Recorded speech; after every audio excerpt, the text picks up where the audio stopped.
Olá pessoal, tudo bem? Hoje eu vou falar um pouco sobre flip-flops. Diferente dos circuitos combinacionais, os circuitos sequenciais dependem não só das suas entradas, como também das suas saídas. E nisso que se baseia o flip-flop. Além disso, também podendo se basear no estado anterior ou até mesmo no clock.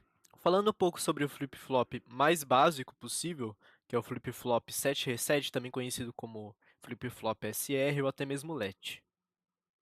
Ele é o flip-flop mais simples na eletrônica digital e é composto apenas por duas portas NANDs e uma porta NOT, que nesse caso a gente utilizou uma porta NAND, duas portas NANDs, né, com as suas entradas curto-circuitadas, que dá uma porta-tabela da verdade igual da porta NAND. Relembrando, né, a tabela da verdade da porta NAND, ela se mantém é, sempre igual a 1, exceto se se todas as entradas tiverem nível lógico 1. Ou seja, enquanto tiver uma entrada em nível lógico 0, ela manterá na sua saída nível lógico 1. Se todas as entradas tiverem nível lógico 1, a sua saída representará nível lógico 0. O flip-flop SR possui duas saídas, a saída Q e a saída Q barrada.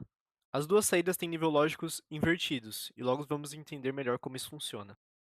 O funcionamento do flip-flop é o seguinte: ao deixarmos as entradas 7 e reset em nível lógico 0, assim como na tabela, a saída Q será representada pela mesma saída anterior. No caso, se por exemplo, eh, no estado anterior tivéssemos nível lógico 1 e 0 aqui, ele se manterá nesse mesmo nível lógico. No caso de não ter nível lógico anterior, por exemplo, você acabou de setar e você acabou de alimentar o circuito, ele manterá nível lógico 0 nas suas entradas. Isso vai ficar mais claro quando for simular.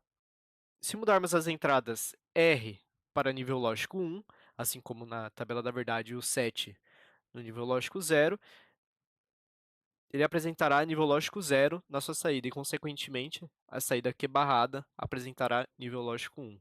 Já se fizermos o contrário, apresentarmos nível lógico 1 no set, nível lógico 0 no reset, a sua saída, que no caso o Q, apresentará nível lógico 1 e a saída Q barrada, que é o Q invertido, apresentará nível lógico 0. Se ambas as entradas tiverem nível lógico 1, a sua saída apresentará indefinição, pois as duas saídas terão o mesmo nível lógico, no caso 1. Isso é considerado uma indefinição porque, como a gente tem na sua saída o Q e o Q invertido, no caso eles deveriam ter nível lógico inversos. Então, essa a gente considera essa parte da tabela como indefinida. Partindo para a simulação agora, nesse caso, eu ainda não iniciei a simulação para apresentar para vocês, mostrar para vocês o estado inicial que é o 00, né? Como está aqui na tabela da verdade. Ao iniciar a simulação, percebe-se que quando a entrada 7 e reset apresentam um nível lógico 0, ele está apresentando o estado anterior na sua saída. Como o estado anterior, a gente acabou de iniciar a simulação, o estado anterior era 0, 0. E isso é considerado uma indefinição, né? Porque deveria apresentar estados invertidos aqui na saída. Bom, mas ao iniciarmos e voltarmos para o estado anterior, que é o 00, ele apresenta o estado anterior, que foi o que a gente tinha setado, que no caso é 1 e 0.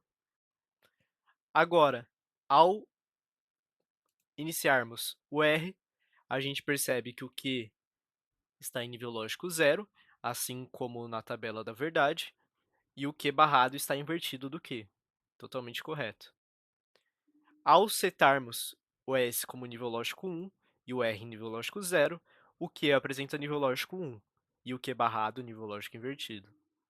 Já se ambas as entradas S e R mantiverem nível lógico 1, apresentará indefinição na saída, no caso, as duas saídas em nível lógico alto.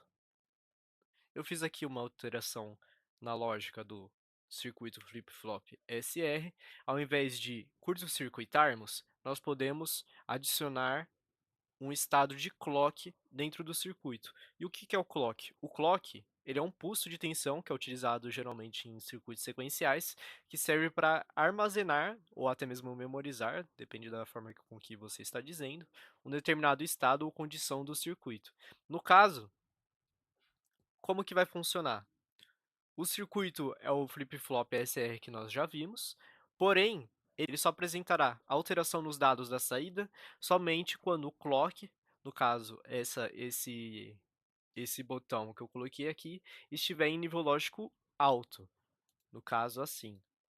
Ou seja, então, por exemplo, se eu deixar o reset em nível lógico alto, ele só alterará as saídas para ficar igual da tabela da verdade, com que em nível lógico baixo, somente quando eu der um pulso no clock.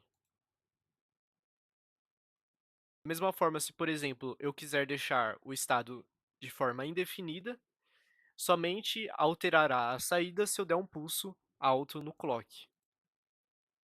Aqui está um problema que geralmente acontece nos flip-flops SRs com clock, que quando entra em estado indefinido, eles ficam oscilando. Antes não apresentava porque não tinha o clock. Por isso que é considerado indefinido. Bom, era isso que eu queria apresentar para vocês nesta aula. Muito obrigado por assistir e até a próxima.